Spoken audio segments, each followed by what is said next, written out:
Hey y'all can take the boy out of Alberta. Can't take Alberta out of the boy sometimes. Hope y'all are doing well.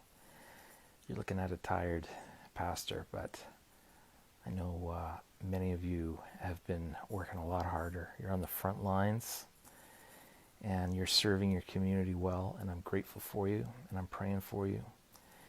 We had said at the beginning of this crisis that there would be a 7 at 7 every day. Thought it was good to over communicate, and we would do that until Easter. Well, now we're past Easter, we're still in the pandemic, and so maybe we won't do these every day, but perhaps every other, when there's something to communicate, maybe a little nugget of wisdom we'll share. We'll keep them short. Tomorrow we've got a great one for you that you're going to want to watch that I think will be really helpful.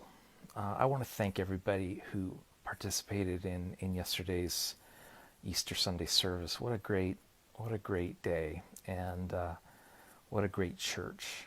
And so I'm just thankful. It made for a really special service. So thank you. And it occurs to me that we need to keep that Dropbox link up and running. It's more of an open mic at this point. Something I've always liked about NAC is we have this open mic at the front, and so this will be our virtual open mic. And it's not because it's clever. It's not because we need to fill content. It's not because it makes for cute videos. It's not some novelty. I think it's how the church is supposed to function, where everybody bring something to the mix. It's why I increasingly push back against, the come and see model, the mega church model where 2 or 3 people get to sort of have the mic, so to speak, get to perform, and everybody else comes as spectators. I think more and more we need to engage and minister to each other. And so if you have an encouragement, a song, a teaching, a bit of wisdom, a verse, a prayer, and you can just do like I'm doing, point the phone at your face, press the red button, and then upload it at the link below you. And we'll include it on a Sunday morning or a 7 at 7. I just feel like we need to be hearing from each other and encourage one another, and it can't just be Pastor Jonathan, Pastor Chris, Pastor Glenn. So many of you have wisdom and have something to share and something to encourage. And so I was really blessed by yesterday's service. Thank you. And so I hope we do more of that, actually. A couple other thoughts that came to mind.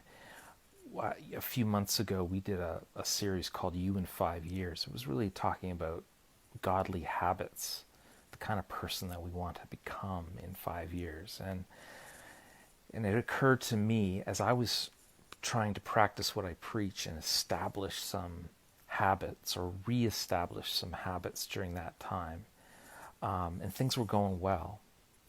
And then this crisis hit, and wouldn't you know it, all those good things that I had begun hadn't sort of taken root yet.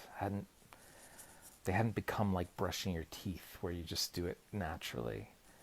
And it occurred to me, that's really why we need those habits, is for when the crisis hits, so that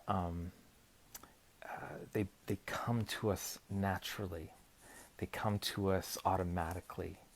Those Bible reading habits, those prayer habits, those encouragement habits, health habits, eating habits, exercise habits, all those things that just help our body, mind, soul, spirit. And so maybe you have time in these days. I don't know, not everybody does, but maybe some of you have time to start establishing these habits. And the reason you do them is not to get through the good times. The reason you do them is so that you are arming yourself for the bad times, for the next pandemic, for the next whatever. And those habits sustain you.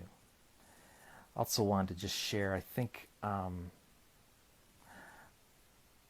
one of the best things Christians have to offer in this time is not a lot of platitudes, not a lot of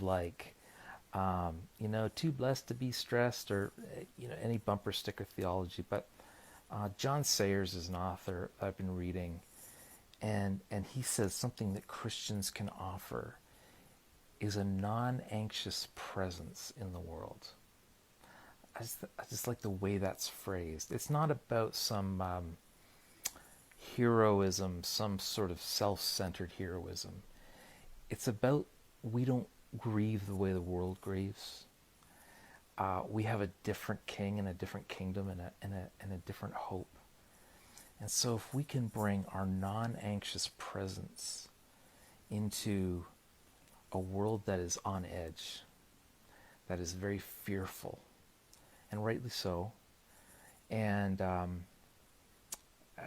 probably getting on each other's nerves as families, as spouses, and we can bring that non-anxious presence. It's really the shalom of God. It's the peace of God in us, I think, that we're bringing into those situations. So know that even doing that is a gift, is an act of ministry. It's bringing Jesus into that.